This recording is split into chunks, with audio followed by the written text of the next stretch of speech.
There's a number your doctor almost certainly isn't measuring, not because they're negligent, not because they don't care, but because the medical system was designed to catch disease after it arrives, not to detect the invisible metabolic process that may have been quietly setting the stage for years before any diagnosis. That number is your fasting insulin level. And the research that's accumulated over the last decade around what elevated insulin does inside the body, specifically what it does to cells that have already started to misbehave, is the kind of finding that should change how every person over 50 thinks about a routine blood draw.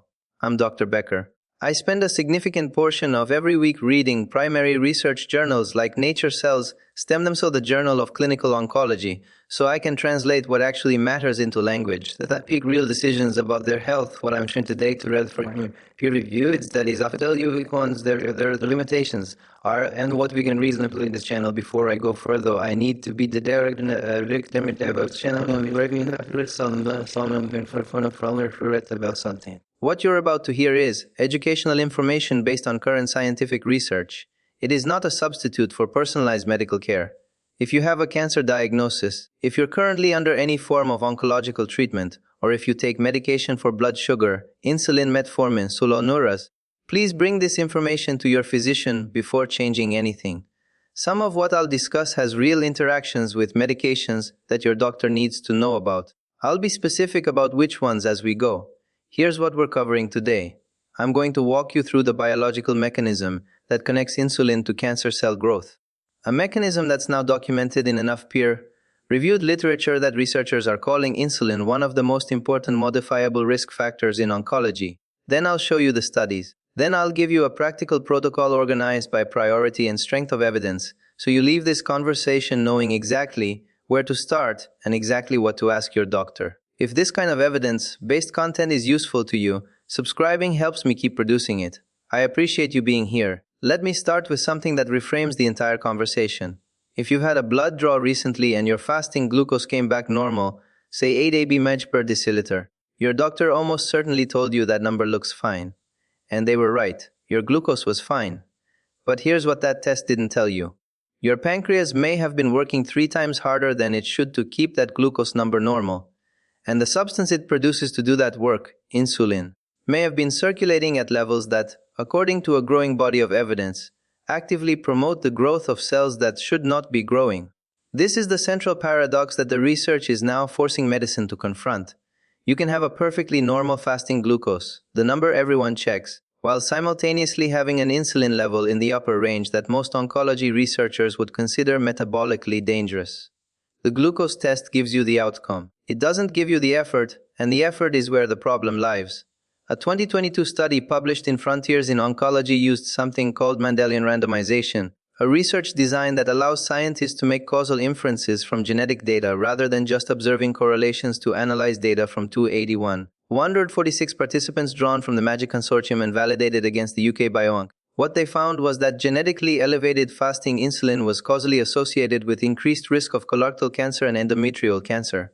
Not correlated. Causally associated in the specific sense that Mendelian randomization allows researchers to use. For a population where colorectal cancer is one of the most common and most preventable malignancies, that finding deserved far more attention than it received outside of specialist circles. But I want to go further back because the most clinically immediate evidence I know of came from a study that was published more than 2 decades ago and still hasn't made its way into routine preventive care the way it should. In 2002, Pamela Goodwin and her colleagues published a prospective cohort study in the Journal of Clinical Oncology examining fasting insulin levels in women with early-stage breast cancer. They weren't looking at prevention. They were looking at what happens after diagnosis, whether insulin levels at baseline predicted how the cancer would behave over time. What they found was stark. Women in the highest quartile of fasting insulin above 51.9 picomoles per liter compared to women in the lowest quartile below 27. Picomoles per liter had a hazard ratio of 2 for distant recurrence. They were twice as likely to have the cancer spread, and for overall mortality the hazard ratio was 3, more than 3 times as likely to die from the disease. In a multivariate analysis that controlled for tumor characteristics and treatment variables, these are not small numbers. It has a ratio of 3, 1 for overall mortality driven by a metabolic marker that most oncologists were not measuring and most primary care physicians still don't routinely check. I've spent time sitting with that, finding 3 times the mortality risk from a number that isn't on the standard blood panel. That's the kind of data point that makes you want to understand the mechanism. Not just accept it, but actually understand what's happening inside the cell that would explain a number like that. The mechanism turns out to involve a cascade, a biological sequence that begins with chronically elevated insulin and ends in conditions that favor tumor growth in ways that are now understood with real molecular precision. There are 5 processes in this cascade, and I want to walk you through all of them, because each one points toward a different piece of the intervention strategy I'll give you later. The first process starts in the liver. When insulin is chronically elevated, not just after a meal, but as a persistent baseline state, the liver responds by producing more of a molecule called IGF-1, which stands for insulin like growth factor 1. Under normal episodic conditions, IGF-1 is a healthy part of how the body manages tissue repair and growth. The problem is what happens to it when insulin is chronically high. 2 proteins, IGF-BP1 and IgL, act as chaperones for IGF-1, keeping most of it bound and inactive. Insulin suppresses the production of both of those proteins. So, chronically elevated insulin doesn't just produce more IGF-1. It simultaneously reduces the proteins responsible for keeping IGF-1 in check, resulting in a dramatic increase in what's called free IGF-1, the biologically active unbound form that can interact directly with cell surface receptors. Think about what that means in practical terms. Your body has an internal system for managing powerful growth signals. IGF-1 is one of those signals. The system is designed to deliver it when you need tissue repair episodically in response to injury or exertion and then pull it back. Chronic hyperinsulinemia, the technical term for persistently elevated insulin, dismantles the pullback mechanism. The growth signal stays on, and the cells it's signaling include cells that shouldn't be getting a growth signal at all. Once free IGF-1 binds to its receptors, it activates a signaling pathway you may have heard referred to as P3K, AKT, and mTOR. This pathway is one of the most studied sequences in cancer biology. What it does when it's properly activated in the right context is coordinate cell growth and division, normal healthy processes. When it's chronically activated by persistently elevated IGF-1, it does 3 things simultaneously that you do not want happening in cells that have already accumulated genetic damage. It promotes accelerated cell proliferation. It inhibits apoptosis, which is the programmed cell death that normally eliminates cells whose DNA has been compromised, and it upregulates the production of proteins that help cells survive under conditions that should by design trigger their elimination. The cells that are supposed to die don't die. The cells that are supposed to stop dividing don't stop.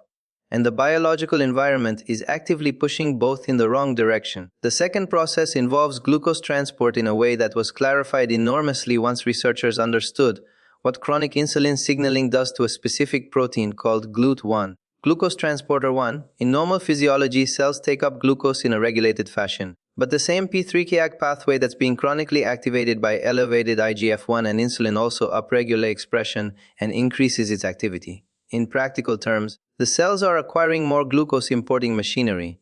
For cells with normal function, this is regulated. For cells that have undergone the metabolic reprogramming that characterizes tumor biology, what's called the Warburg effect, first described almost a century ago, this is profoundly relevant. The Warburg effect is the observation that cancer cells, even in the presence of abundant oxygen, preferentially use glycolysis, the conversion of glucose to energy without oxygen rather than the more efficient oxidative phosphorylation that healthy cells use. This metabolic reprogramming means cancer cells have an unusually high demand for glucose.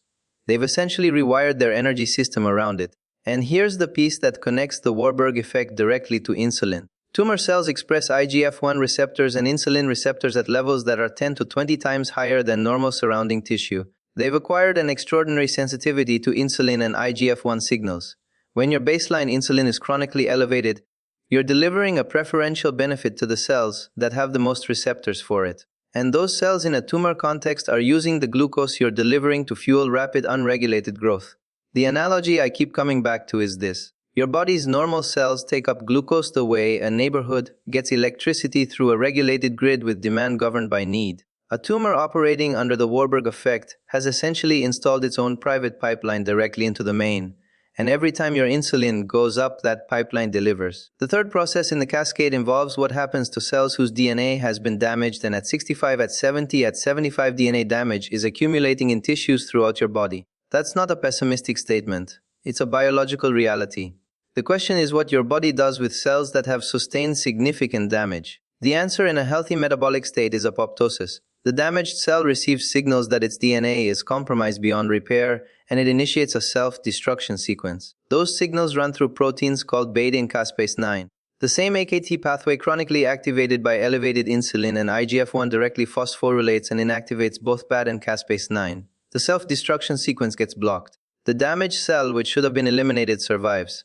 Combine that with the accelerated division driven by PI3K AKT, mTOR, and you get damaged cells that are multiplying instead of dying. The fourth process operates specifically through the hormonal environment and is the one that carries particular relevance for postmenopausal women, which is the primary demographic this channel serves. The liver under normal conditions produces a protein called CHBG, sex hormone binding globulin.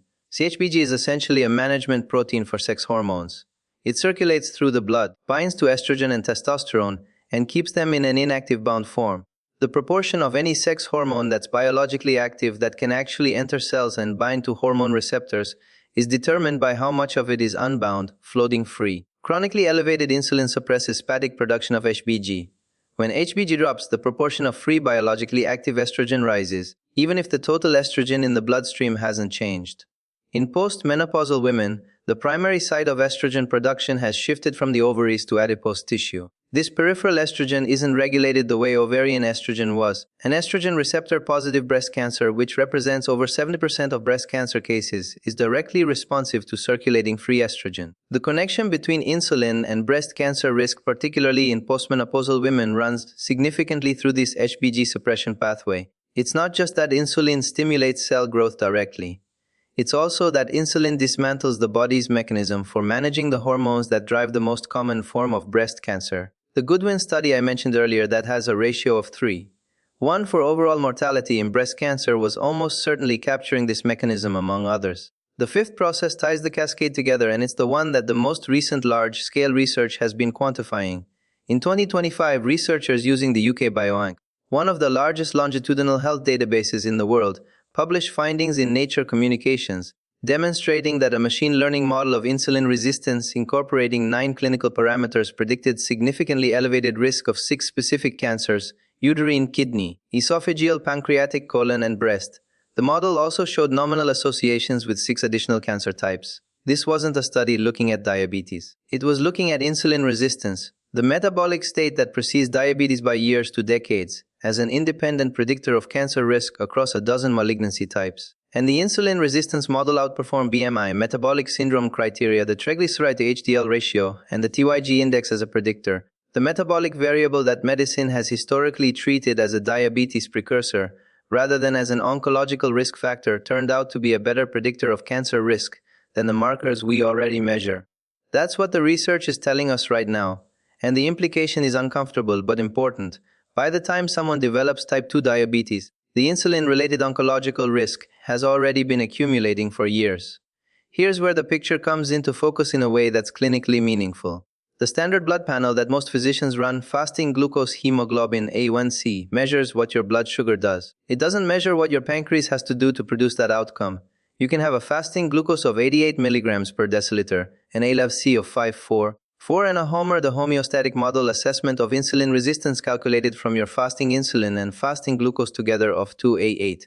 By glucose and A1C, everything looks fine. By HOMER, you're already in a range that multiple studies associate with meaningful insulin resistance, and the metabolic state that drives the cascades I just described. The test that reveals this costs essentially nothing. It requires a fasting blood draw. The calculation takes seconds and it is not on the standard panel. I want to spend a moment on why that is, because it matters for how you advocate for yourself with your physician. The standard blood panel was designed to detect diabetes, not to optimize for cancer prevention. The glucose and A1C cutoffs that trigger action on 26 mg per deciliter and 6.5% respectively were defined by the point at which microvascular diabetes complications become predictable. They were not defined with oncological risk in mind. The research connecting insulin to cancer risk is substantially newer than the definitions of the standard panel. So when a physician doesn't order fasting insulin, they are typically not making a mistake within the framework they're working from. They are working from a framework that was built before the relevant oncology evidence accumulated. What you can do, and what I'll tell you exactly how to do in a moment, is request the test yourself and interpret the results using the more specific targets, the functional medicine and oncology prevention literature supports. Before I walk you through the protocol, what to test, what the numbers mean, and what to do with them, I need to address the safety parameters for this topic. This is a risk-alto conversation, and I want to be unambiguous. If you have any active cancer diagnosis, please do not modify your diet, your exercise routine, or any supplement protocol based on this video without first discussing it with your oncologist. Some of the interventions I'll describe, particularly caloric restriction and intermittent fasting, have complex interactions with cancer treatment that require individualized evaluation. If you take insulin by injection, either for type 1 diabetes or for type 2 diabetes requiring insulin therapy, the dietary and fasting interventions I'll discuss can cause serious hypoglycemia. Your physician needs to be involved in any changes, and those changes need to happen with blood sugar monitoring in place. If you take sulfonylureas, glienlamide, glieside, glipide, the same warning applies. These medications work by stimulating insulin release, and combining them with caloric restriction or fasting creates real hypoglycemia risk. If you take metformin, extended fasting beyond 16 hours carries a risk of lactic acidosis that your physician needs to be aware of. And if you have a history of eating disorders, fasting or caloric restriction protocols are not appropriate interventions for you regardless of the metabolic rationale. What I'm about to describe is a protocol for people without active cancer diagnosis, without insulin-dependent diabetes, and without the medication contraindications I just outlined. If any of those apply to you, bring this information to your doctor. The conversation is worth having. The first priority in the protocol is getting the number. Specifically, fasting insulin drawn after 8 to 12 hours of nothing but water ordered alongside a standard fasting glucose. From those two values, your HAMR is calculated with a formula that any physician or online calculator can provide instantly. Insulin in micronets per milliliter multiplied by glucose in mgs per deciliter divided by 405. That number, your HOMR, is the metabolic speedometer that your glucose alone can't give you. The reference ranges on most laboratory reports will tell you that fasting insulin is normal, anywhere up to 24, 9 micronets per milliliter. I want you to understand why that number is too permissive for a prevention-focused conversation. That upper limit was set to capture clinically overt insulin resistance. Insulin levels high enough to be associated with acute metabolic dysfunction. It was not set to reflect the range associated with oncological risk. The research literature on insulin and cancer uses a much tighter standard. A fasting insulin below 5 to 8 micronets per milliliter with a HOMR below 1. 0 represents what functional medicine practitioners and prevention-focused researchers consider optimal. A HOM between 1,0 and 2,0 represents a normal to high range, metabolically acceptable by conventional standards, but an area where improvement is possible and warranted. A HOM above 2,0 indicates early insulin resistance. Above 3,0 represents significant insulin resistance, a number that, based on the literature we've reviewed today, should be treated with real urgency. The reason this matters is illustrated by the Goodwin finding I discussed earlier. The women with the highest mortality risk in that study were not women with diabetes.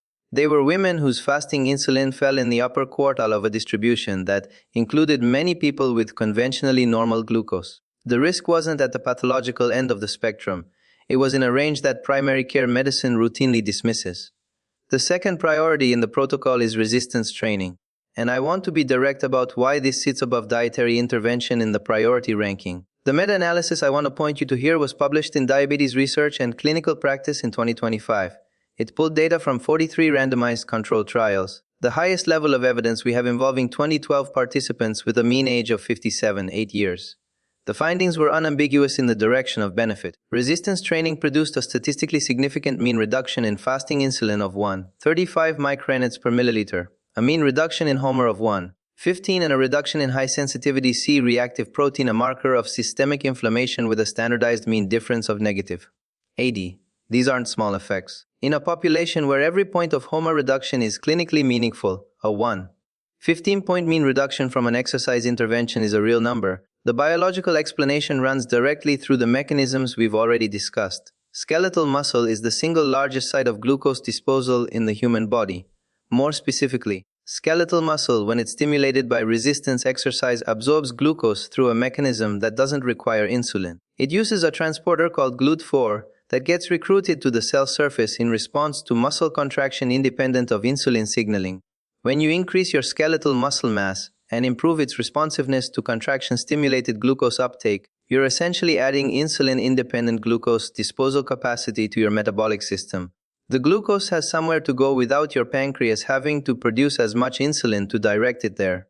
The result over weeks to months of consistent training is a measurable reduction in the insulin your pancreas needs to secrete to maintain normal glucose levels, which means lower fasting insulin, lower HOMER, and less activation of the cascades I described earlier. The practical protocol here is 2 to 3 sessions of resistance training per week on non-consecutive days, targeting the major muscle groups: legs, back, chest, shoulders. 30 to 45 minutes per session. The specific exercises matter less than the principle. You need progressive load, meaning the resistance should increase gradually over time as your capacity improves. For people over 65 with no current exercise routine, the starting point is body weight exercises. A word on safety here: if you have uncontrolled cardiovascular disease, severe osteoporosis, or significant arthritis limiting range of motion, consult your physician before initiating a resistance training program. Begin at lower intensities than you think you need. Stop and seek care immediately if you experience chest pain, pressure, irregular palpitations, dizziness, or shortness of breath disproportionate to your effort level. The third priority is dietary structure. And I want to separate two things that are often conflated in this conversation: the quality of what you eat and the timing of when you eat. Both of them influence insulin, but through different mechanisms on different time scales and with different risk profiles. On the quality side, the primary goal is reducing the postprandial insulin response, the insulin spike that follows a meal containing rapidly digested carbohydrates. The magnitude and frequency of those spikes across years and decades are a significant driver of the chronic baseline elevation that the Goodwin study and the Mendelian randomization research are capturing. The practical implementation involves two changes that the evidence supports consistently. The first is minimizing refined carbohydrates and added sugars: white bread, white rice, sweetened beverages, processed breakfast foods, desserts. Not because carbohydrates are inherently problematic, but because their refined forms produce rapid glucose absorption and correspondingly sharp insulin responses that a diet built around whole foods, fiber, and protein does not. The second change is the order in which you eat. Research on meal sequencing published over the past decade in journals, including Diabetes Care, demonstrates that consuming protein and fat before carbohydrates at any given meal reduces the postprandial glucose and insulin response by 30 to 40% compared to eating the same foods in the reverse order. This is a structural intervention that requires no calorie counting, no food elimination, and no additional expense.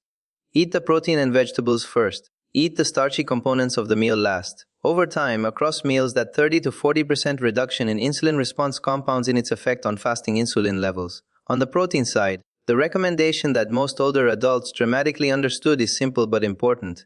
Older adults require more protein than younger adults to maintain muscle mass, stimulate satellite cell activity, and support the resistance training that is the most powerful insulin-reducing intervention available. The European Society for Clinical Nutrition and Metabolism guidelines recommend 2 to 6 grams of protein per kilogram of body weight per day for active older adults. Distribution matters as much as total: 25 to 40 grams per meal, not concentrated in a single eating occasion. Eggs, fish, poultry, legumes combined with grains and dairy are the highest utility sources. This protein intake paired with resistance training creates the metabolic conditions in which skeletal muscle responds most effectively to the training stimulus, which means faster improvement in HOM. On the timing side, the calorie trial published in Aging Cell in 2024 remains the most rigorous human evidence we have for what dietary timing does to the metabolic markers relevant to this conversation. It was a randomized control trial.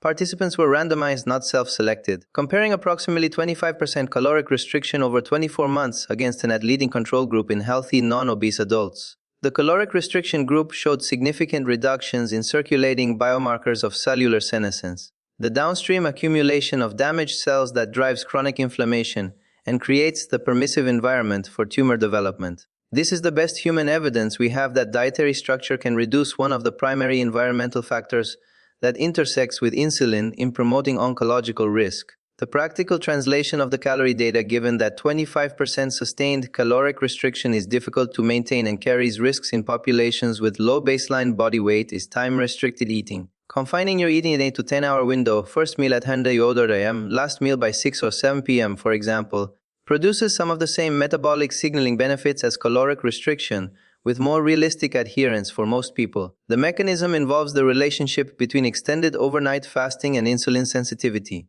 When the pancreas is not called upon to produce insulin for 12 to 16 hours, insulin sensitivity in peripheral tissues improves. Fasting insulin levels begin to drop. The baseline from which every postprandial spike departs starts to fall. I need to repeat the safety parameters here before continuing. Time-restricted eating and caloric restriction are contraindicated in anyone taking insulin or sulfonylureas for diabetes management. They carry real risk of hypoglycemia that requires physician involvement to navigate safely. For people on metformin, extended fasting beyond 16 hours is not appropriate without medical supervision due to lactic acidosis risk. If you are at a healthy body weight or below, these approaches are not appropriate. If you have any history of disordered eating,